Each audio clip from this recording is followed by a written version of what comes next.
ওং নমো নারায়ণায়। ভাগ্যবার্তা অনুষ্ঠানে আপনাদের সকলকে আমন্ত্রণ, স্বাগতম। যেসব মহিলাদের তর্জনীর নিচে, তর্জনী অর্থাৎ এই বৃহস্পতির আঙুলের নিচে দেখা যায় যে কালো তিল হয়েছে, সেই সব মেয়ে ছেলেদের ক্যারেক্টারটা একটু অন্যরকম হয়। আমি আপনাদের আভাস দিচ্ছি, আপনারা বুঝে নেবেন।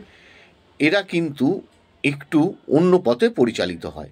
অতএব এদের কাছ থেকে কিছু সহানুভূতি আপনারা পাবেন না, অর্থনৈতিক দিক থেকেও সেরকমভাবে হেল্পফুল পাবেন না। আর এরা একটু অন্য টাইপের হয় বলে এদের জীবনে প্রচুর রোজগারের প্রয়োজন হয়। তাই এরা সাধারণতভাবে যারা ভালো কথা বলবে তাদের কথাও শোনে না, গুরুজনের কোনো কথাই শুনতে চায় না, নিজের খেয়াল খুশি মতন এরা চলতে থাকে। আর বৃহস্পতি স্থানে ব্ল্যাক স্টিল মানে এদের জ্ঞান প্রতিভার দিকটা একটু কম থাকে। ওভারঅল অন্যান্য প্ল্যানেট দেখার প্রয়োজন আছে। ভালো থাকুন, সুস্থ থাকুন।